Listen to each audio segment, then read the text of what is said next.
Hello friends, എൻ്റെ പേര് രമേഷ് എന്നാണ്. വെസ്റ്റേൺ സ്പീക്കറിലെ ട്രെയിനറാണ്. വെസ്റ്റേൺ സ്പീക്കറിൻ്റെ ഏറ്റവും പുതിയൊരു വീഡിയോയിലേക്ക് നിങ്ങൾക്ക് ഏവർക്കും സ്വാഗതം. മൈ ഡിയർ ഫ്രണ്ട്സ്, നമ്മുടെയൊക്കെ ഏറ്റവും വലിയ ആഗ്രഹങ്ങളാണ് ഇംഗ്ലീഷ് ഫ്ലുവൻ്റ് ആയിട്ട് സംസാരിക്കുന്നത്. അത് പല കോഴ്സുകളും ചെയ്തിട്ടുള്ളവരുണ്ടാവാം, അല്ലെങ്കിൽ കോഴ്സ് ചെയ്യണമെന്ന് ആഗ്രഹിക്കുന്നവരുണ്ടാവാം.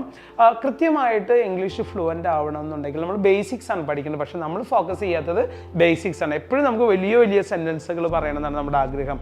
ആ ആഗ്രഹം സഫലീകരിക്കണമെങ്കിൽ എപ്പോഴും നമ്മുടെ കാരണന്മാർ പറയുന്ന പോലെ പലതുള്ളി പെരുവെള്ളം കുറച്ച് കുറച്ച് കുറച്ച് കുറച്ച് പഠിച്ചു കഴിയുമ്പോഴാണ് അത് വലിയ സെൻറ്റൻസുകളായിട്ട് മാറുക. അപ്പോൾ ഇന്ന് ഞാൻ കഴിഞ്ഞ 17 വർഷമായിട്ട് ഇംഗ്ലീഷ് പഠിപ്പിച്ചുകൊണ്ടിരിക്കുകയാണ്. അപ്പോൾ ഞാൻ മനസ്സിലാക്കുന്ന ഒരു കാര്യം എന്ന് പറയുന്നത്, ആളുകൾക്ക് സെൻറ്റൻസസ് മേക്ക് ചെയ്യാൻ അറിയില്ല. അവർക്ക് വൊക്കാബുലറി അറിയാം, അല്ലെങ്കിൽ ഓക്സിലറീസ് അറിയാം. ഇതൊക്കെ അറിയാമെങ്കിൽ ഇതെങ്ങനെ കണക്ട് ചെയ്യണമെന്ന് അറിയത്തില്ല. അപ്പോൾ ഇന്ന് ഞാൻ പഠിപ്പിക്കാൻ പോണത് വളരെ ഇമ്പോർട്ടൻ്റ് ആയിട്ടുള്ള ഇംഗ്ലീഷ് ഫ്ലുവൻ്റ് ആയിട്ട് സംസാരിക്കാൻ ആഗ്രഹിക്കുന്ന നിങ്ങൾക്ക് ഏറ്റവും ഇമ്പോർട്ടൻ്റ് ആയിട്ടുള്ള കാര്യമാണ് പറയുന്നത്. വളരെയധികം ക്ഷമ വേണം, അതോടൊപ്പം തന്നെ മനസ്സിലാക്കാൻ ശ്രമിക്കുകയും വേണം. അങ്ങനെ നിങ്ങൾ കൃത്യമായിട്ട് ഈ വീഡിയോസ് എല്ലാം കാണുകയാണെങ്കിൽ നിങ്ങൾക്ക് ഒരു 6 മാസത്തിനുള്ളിൽ കൃത്യമായിട്ടുള്ള ഐഡിയ നിങ്ങൾക്ക് ഇംഗ്ലീഷിനെ കുറിച്ച് വ്യക്തമായിട്ട് കിട്ടും. അപ്പോൾ എല്ലാവർക്കും once more welcome to western speaker. Speak English, change your life.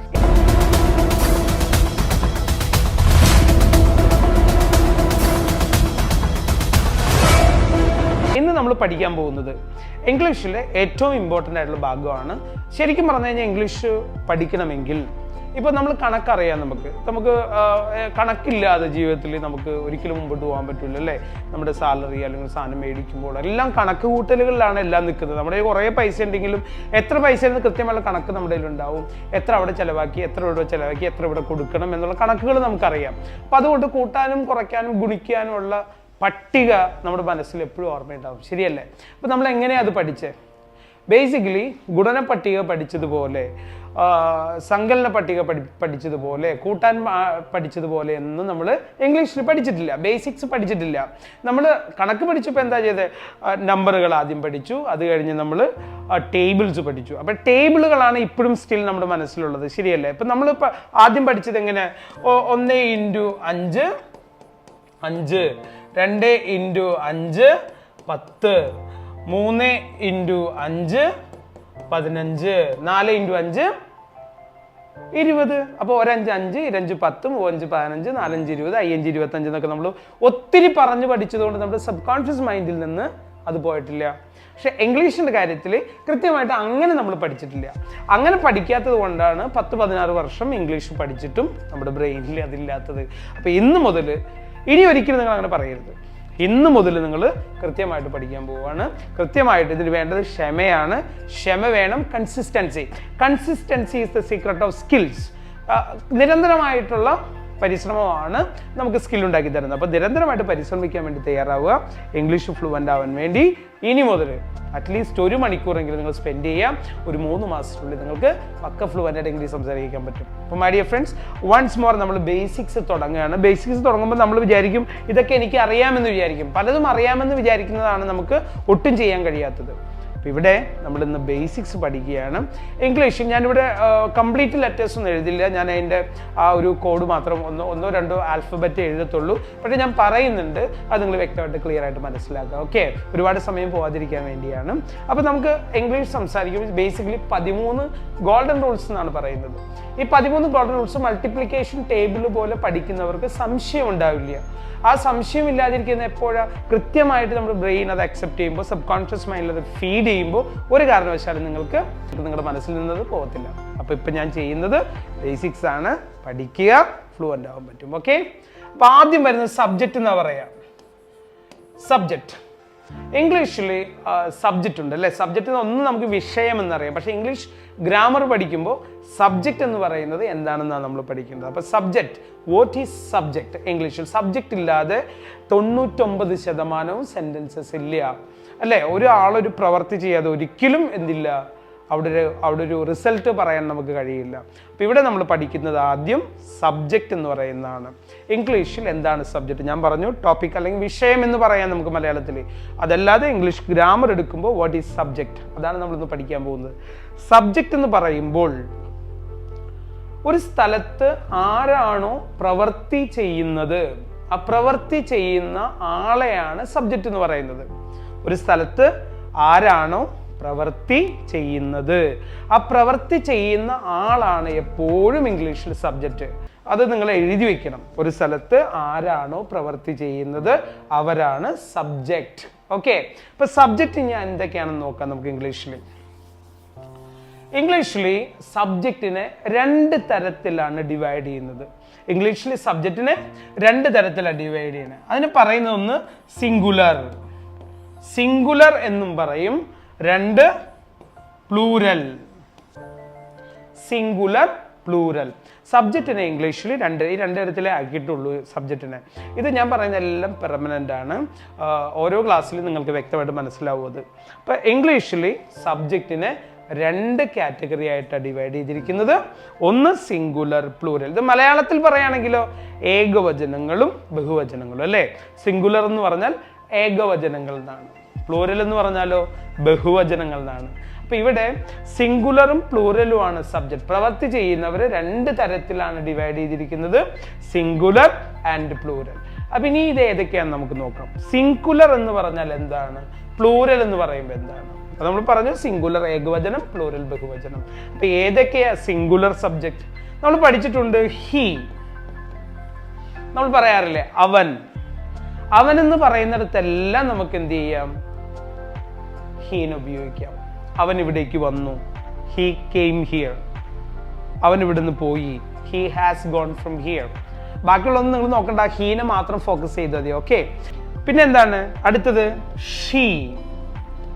She എന്ന് പറഞ്ഞാൽ എന്താണ്? സ്ത്രീലിംഗങ്ങളെല്ലാം ഷീ എന്ന് പറയാം. ഇപ്പോൾ നമുക്ക് നമ്മുടെ സിസ്റ്ററിന് ഷീ എന്ന് പറയാം, നമ്മുടെ അമ്മയെ ഷീ എന്ന് പറയാം, നമ്മുടെ അയൽക്കത്തെ ചേച്ചിയെ ഷീ എന്ന് പറയാം. ഷീ എന്ന് പറയുന്നത് സ്ത്രീകളെയാണ് പറയുന്നത്. അപ്പോൾ ഹി എന്ന് പറഞ്ഞാൽ പുരുഷന്മാരെ ഇംഗ്ലീഷിൽ പറയുന്നതാണ് ഹി. ഷീ എന്ന് പറഞ്ഞാൽ സ്ത്രീകളെ ഇംഗ്ലീഷിൽ പറയുന്നതാണ് ഷീ. ഇനി അടുത്ത് വരുന്നതാണ് ഇറ്റ്. ഇറ്റ് എന്ന് പറഞ്ഞാൽ എന്താണ്? ഒരു വസ്തുവിന് പകരം. അപ്പൊ ഇതൊരു പെന്നാണ്, ഈ പെന്നിന് പകരം ഇറ്റ് എന്ന് പറയാം. അല്ലെങ്കിൽ ഇവിടെ ലൈറ്റ് ഉണ്ട്, ഈ ലൈറ്റിന് പകരം ഇറ്റ് എന്ന് പറയാം. അല്ലെങ്കിൽ ഇപ്പൊ എൻ്റെ അടുത്ത് ഐഫോൺ ഉണ്ട്, ഐഫോണിന് പറയുന്നതിന് പകരം ഇറ്റ് എന്ന് പറയാം. അപ്പൊ ഇറ്റ് എന്ന് പറഞ്ഞാൽ ജീവനുള്ള വസ്തുവിനെ പറയാം. ഇപ്പൊ പൂച്ചയാണെങ്കിൽ പൂച്ചേനെ ഇറ്റ് എന്ന് പറയാം, ഇറ്റ് ഈസ് ക്രൈയിങ് എന്ന് പറയാം അല്ലേ. മനുഷ്യനെ അങ്ങനെ അധികം പറയില്ല, പക്ഷെ നമുക്ക് എന്ത് പറയാം, മൃഗങ്ങളെയും പറയാം. ഇറ്റ് ഈസ് യോണിങ് എന്നൊക്കെ പറയാം. കൊട്ടുവായിടുന്നു, അല്ലെങ്കിൽ ഇറ്റ് ഈസ് വർക്കിംഗ്. ഒരു മെഷീൻ ആണെങ്കിൽ it is working, machine work ചെയ്യുന്നു എന്ന് പറയാം. അപ്പം ഹി എപ്പോഴും പുരുഷന്മാരെ പറയുന്നതാണ്, ഷീ എപ്പോഴും സ്ത്രീകളെ പറയുന്നതാണ്. ഇറ്റ് എന്ന് പറഞ്ഞു കഴിഞ്ഞാൽ എന്താണ്? ഇത്. മലയാളത്തിൽ എന്താ പറയാ? ഇതെന്നാണ്. ഇനി ഒരു സബ്ജക്റ്റ് കൂടിയുണ്ട്, അതെന്ന് പറയുന്നത് എവ്രിബഡി എന്നാ പറയാ. എവ്രിബഡി എന്ന് പറയുന്നത്, ഇതിൽ ഒരുപാട് ആളുകൾക്ക് ഡൗട്ട്സ് ഉണ്ട്. ഞാനിപ്പോൾ പഠിപ്പിക്കാൻ തുടങ്ങിയിട്ട് ഇത്രയും വർഷമായി, ഇപ്പോഴും സ്റ്റിൽ എവ്രിബഡി എന്ന് പറയുന്ന ഒരു ഗ്രൂപ്പ് അല്ലേ. അപ്പൊ അതിനെങ്ങനെയാണ്? അങ്ങനെയല്ല പറയുന്നത്. എവ്രിബഡി സിംഗുലർ തന്നെയാണ്. അപ്പൊ നമ്മുടെ ഫാമിലി, നമ്മുടെ അച്ഛനുണ്ടാവും, അമ്മയുണ്ടാവും, ഭാര്യ ഉണ്ടാവും, കുട്ടികളൊക്കെ ഉണ്ടാവും. അപ്പൊ നമ്മളെന്താ പറയാ, അവർ പാലക്കാട് നിന്ന് ഇങ്ങോട്ട് വരികയാണെന്ന് വിചാരിക്കും. അപ്പൊ നമ്മൾ my family is coming from Palakkad എന്ന് പറയാം. My family is coming from Palakkad. അപ്പൊ എവ്രിബഡി എന്ന് പറയുന്നത് സിംഗുലർ സബ്ജക്റ്റ് ആണ്. ഏതൊക്കെയാണ് singular subject? He, she, it, everybody. ഇതാണ് സിംഗുലർ സബ്ജക്റ്റ്. നമ്മൾ സാധാരണ ഗ്രാമർ ബുക്കിൽ ഈ എവ്രിബഡി ഉപയോഗിക്കാറില്ല. അപ്പൊ അതുകൊണ്ടാണ് നമുക്ക് കൺഫ്യൂഷൻ വരുന്നത്. എവ്രിബഡി ഈ സിംഗുലർ ആണ്, പ്ലൂറൽ ആണെന്ന് പറയുന്നത്. അപ്പോൾ singular subject he, she, it, everybody. അടുത്തത് പ്ലൂറൽ സബ്ജക്റ്റ് ആണ്. പ്ലൂറൽ സബ്ജക്റ്റ് എന്ന് പറഞ്ഞാൽ എന്താണ്? ഐ. അപ്പൊ നമുക്ക് തോന്നാം, അയ്യോ ഈ ഐ എന്താണ്, അയ്യോ ഒറ്റയ്ക്കല്ലേ, പിന്നെ അത് പ്ലൂറൽ എന്താ പറയുന്നത്, സിംഗുലർ അല്ലേ ആവണ്ടേ. പക്ഷെ 95% ഐ എന്താണ്? പ്ലൂറലായിട്ട് തന്നെയാണ് ഇംഗ്ലീഷിൽ കണക്കാക്കുക. അപ്പൊ ഐ എന്ന് അങ്ങനെ തന്നെയാണ്. കാരണം ഐയുടെ കൂടെ ഉപയോഗിക്കുന്ന ഓക്സിലറീസ് എന്ന് പറയുന്നത് എല്ലാം പ്ലൂറലിന്റെ ഓക്സിലറീസ് ആണ്. അത് വരും ക്ലാസ്സുകളിൽ നമുക്ക് മനസ്സിലാക്കാം. പക്ഷെ നമ്മൾ ഇപ്പം മനസ്സിലാക്കുന്നത് ഐ പ്ലൂറൽ ആണെന്ന് തന്നെ മനസ്സിലാക്കി വെക്കുക. അതിൽ കുറേ എടുക്കാനുണ്ട്, എക്സ്പ്ലെയിൻ ചെയ്യാൻ എടുക്കാനുണ്ട്. പക്ഷെ നമുക്ക് സംസാരിക്കാനുള്ളതായതുകൊണ്ട് അതിനെക്കുറിച്ച് കൂടുതൽ എക്സ്പ്ലെയിൻ ചെയ്യേണ്ടെന്ന് വിചാരിച്ചാണ്. ഐ എപ്പോഴും എന്താണ്? പ്ലൂറലായിട്ട് തന്നെയാണ് കണക്കാക്കുന്നത്. സിംഗുലർ ആണെന്ന് തോന്നാമെങ്കിലും ഐ എപ്പോഴും പ്ലൂറലായിട്ടാണ് നമ്മൾ കണക്കാക്കുന്നത്. പിന്നെ വരുന്നതാണ് യു. അപ്പൊ യുവും നമുക്കൊരു ഡൗട്ട് ഉണ്ട്. യു, നീ എന്ന് പറയുന്നത് സിംഗുലർ അല്ലേ? അല്ല. നീ എന്ന് പറയുന്നത് നീ എന്നും പറയാം, നിങ്ങൾ എന്നും പറയാം. അപ്പോൾ എപ്പോഴും യു എന്താണ്? പ്ലൂറലായിട്ടാണ് കണക്കാക്കുക. അപ്പൊ ഐയും പ്ലൂറലാണ്, അപ്പോൾ ഇതൊക്കെയാണ് നമ്മുടെ കൺഫ്യൂഷൻ വരുന്നത്. നമ്മൾ ലാംഗ്വേജ് പഠിക്കുമ്പോൾ നമ്മുടെ ഉള്ളിൽ ഏറ്റവും കൂടുതൽ കൺഫ്യൂഷൻ വരുന്നത് നമ്മൾ മലയാളം പഠിച്ച മലയാളത്തിൻ്റെ അതേ സാധനം വെച്ചിട്ട് തന്നെ നമ്മളിവിടെ പഠിക്കുന്നത്. അവിടെയാണ് നമുക്ക് പ്രശ്നം വരുന്നത്. മലയാളം മറ്റൊരു ലാംഗ്വേജാണ്, ഇംഗ്ലീഷ് വേറൊരു ലാംഗ്വേജാണ്. രണ്ടിനെ രണ്ട് രീതിയിൽ കാണാൻ കഴിയണം. അതിന് നമ്മളെന്താ ചെയ്യുക? ട്രാൻസ്ലേറ്റ് ചെയ്യാൻ ശ്രമിച്ചുകൊണ്ടിരിക്കും. നല്ലൊരു ട്രാൻസ്ലേറ്റർ ആവുകയില്ല, നമ്മൾ ഇംഗ്ലീഷ് മനസ്സിലാക്കത്തില്ല. ഇംഗ്ലീഷ് എൻ്റെ ഡിഫറെൻ്റ് ആണ്, മലയാളം എൻ്റെ ഡിഫറെൻ്റ് ആണ്. ഇത് തിരിച്ചറിയുന്ന ആളുകൾക്കാണ് ഇംഗ്ലീഷ് പോലെയും മലയാളം പോലെയും കാണാൻ പറ്റത്തുള്ളൂ. അപ്പോൾ ഇതിനെ ഇങ്ങനെ മനസ്സിലാക്കാൻ പറ്റും. നമുക്ക് ഐ എന്ന് പറയുന്നത് ഭൂരിഭാഗം പ്ലൂറലായിട്ട് തന്നെയാണ് ഉപയോഗിക്കുക. യു എന്ന് പറയുന്നത് പരിപൂർണമായിട്ടും പ്ലൂറൽ തന്നെയാണ്, വേറെ ഒരു സ്ഥലത്ത് ഉപയോഗിക്കാൻ പറ്റത്തില്ല. ഓക്കെ, അപ്പോൾ വരും ക്ലാസ്സുകളിൽ നിങ്ങൾക്കത് കൃത്യമായിട്ട് മനസ്സിലാവും. നെക്സ്റ്റ് വരുന്നത് എന്താ? ദേ എന്ന് പറയുന്നതും പ്ലൂറലാണ്. അവർ എന്ന് പറയുന്നത് അപ്പോൾ പ്ലൂറലായിട്ടാണ് നമ്മൾ കണക്കാക്കുക. അപ്പോൾ ഐ, യു, ദേ. അടുത്ത് വരുന്നത് എന്താ? വി എന്ന് പറഞ്ഞാൽ എന്താണ്? നമ്മൾ എന്നാണ് അർത്ഥം, അല്ലെങ്കിൽ ഞങ്ങൾ എന്ന് പറയും അല്ലേ. ഞങ്ങൾ, നമ്മൾ. ഈ മലയാള വേർഡിൻ്റെ ഒക്കെ സബ്സ്റ്റിറ്റ്യൂട്ട് ആണ് ഈ സബ്ജക്റ്റ്. ഇത്രയും സബ്ജക്റ്റേ വരത്തുള്ളൂ, ബാക്കിയൊക്കെ ഒറിജിനൽ പേരുകളാണ് വരിക. ഓക്കെ, അപ്പോൾ ശരിക്കും 8 സബ്ജക്റ്റാണ് ഇംഗ്ലീഷിലുള്ളത്. ഏതൊക്കെയാണ്? Singular and plural. അപ്പോൾ നമുക്ക് 8 സബ്ജക്റ്റാണ് ഇംഗ്ലീഷിലുള്ളത്. ഏതൊക്കെയാണ്? Singular and plural. സിംഗുലർ ഏതാണ്? He, she, it, everybody. Plural ഏതാ? I, you, they, we. അപ്പോൾ നമുക്ക് എന്താണ് ഇത് ഇങ്ങനെ പഠിക്കണം നിങ്ങൾ. അപ്പോൾ ഒന്നുകൂടി പറയുന്നു, ഇംഗ്ലീഷിൽ ആദ്യത്തെ സ്റ്റെപ്പാണ് നിങ്ങൾ പഠിക്കുന്നത്. ഇംഗ്ലീഷിൽ സബ്ജക്റ്റ് എന്ന് പറയുന്നത് പ്രവൃത്തി ചെയ്യുന്നവരാണ്. Who is acting. Subject who is acting. അപ്പോൾ ആ ആക്ട് ചെയ്യുന്നവരെ 2 തരത്തിൽ നമ്മൾ ഡിവൈഡ് ചെയ്യുന്നു, സിംഗുലർ ആൻഡ് പ്ലൂറൽ. സിംഗുലർ ഏതൊക്കെയാണ്? He, she, it, everybody. Plural ഏതാണ്?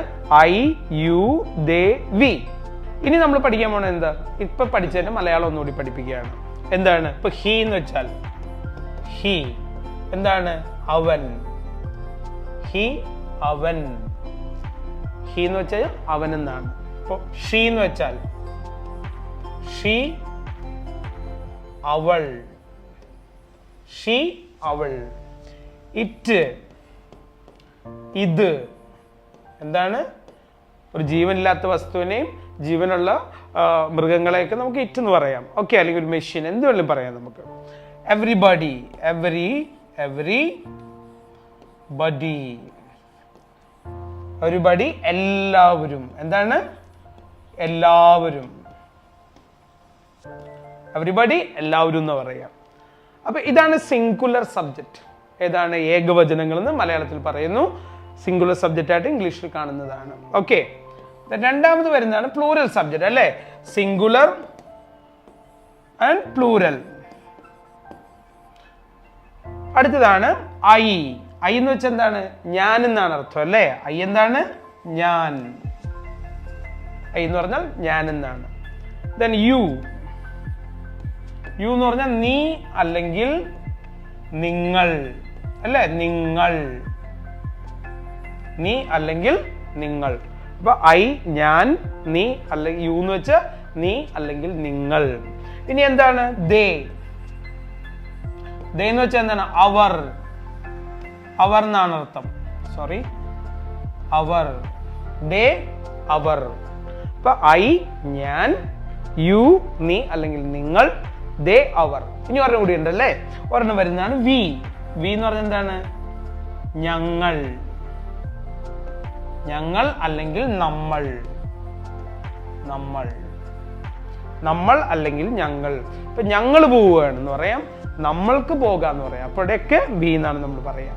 അപ്പൊ ഒന്നുകൂടി പറയാം. ഹി എന്ന് വെച്ചാൽ അവൻ, ഷീ എന്ന് വെച്ചാൽ അവൾ, ഇറ്റ് എന്ന് വെച്ചാൽ ഇത്, എവരിബഡി എന്ന് വെച്ചാൽ എല്ലാവരും, ഐ എന്ന് വെച്ചാൽ ഞാൻ, യു എന്ന് വെച്ചാൽ നീ അല്ലെങ്കിൽ നിങ്ങൾ, ദേ എന്ന് വെച്ചാൽ അവർ, വി എന്ന് വെച്ചാൽ ഞങ്ങൾ അല്ലെങ്കിൽ നമ്മൾ. അപ്പൊ ഇത്രയാണ് സബ്ജക്റ്റിനെ കുറിച്ച് പറയാനുള്ളത്. ഇനി ഈ സബ്ജക്റ്റിനെ വീണ്ടും വീണ്ടും കാറ്റഗറൈസ് ചെയ്യുന്നുണ്ട്. പൊസസീവ് ഫോം പറയുന്നുണ്ട്, ഒബ്ജക്റ്റീവ് ഫോം പറയുന്നുണ്ട്. ഇനി ഈ സബ്ജക്റ്റുകളെ വീണ്ടും കാറ്റഗറൈസ് ചെയ്യുന്നുണ്ട്. ഒബ്ജക്റ്റീവ് ഫോം പറയുന്നുണ്ട്, പൊസസീവ് ഫോം പറയുന്നുണ്ട്. ഇങ്ങനെ കുറേ ഫോമുകളുണ്ട്. അപ്പോൾ അതുകൂടിയൊക്കെ നമുക്ക് ക്ലിയർ ആയിട്ട് എടുക്കാം. നിങ്ങൾ എഴുതി വെക്കുക, പഠിക്കുക. നമ്മുടെ ജീവിതത്തിന് ഏറ്റവും വലിയ ലക്ഷ്യം പഠിക്കുകയാണ്. പഠിക്കുമ്പോഴാണ് നമ്മൾ വളരുന്നത്. വളരുമ്പോഴാണ് നമുക്ക് ജീവിതത്തിൽ ഏൺ ചെയ്യാനുള്ള കപ്പാസിറ്റി ഒക്കെ ഉണ്ടാകുന്നത്. അപ്പോൾ ഈ വീഡിയോ ഇഷ്ടപ്പെട്ടിട്ടുണ്ടെങ്കിൽ തീർച്ചയായിട്ടും സബ്സ്ക്രൈബ് ചെയ്യണം. നിങ്ങളുടെ വിലയേറിയ കമൻറ്റുകൾ ഇതിൽ രേഖപ്പെടുത്തണം. അതിനോടൊപ്പം തന്നെ like it. Thank you very much. God bless you. All the best. Everybody can speak English. The Western Speaker. Palarivattom.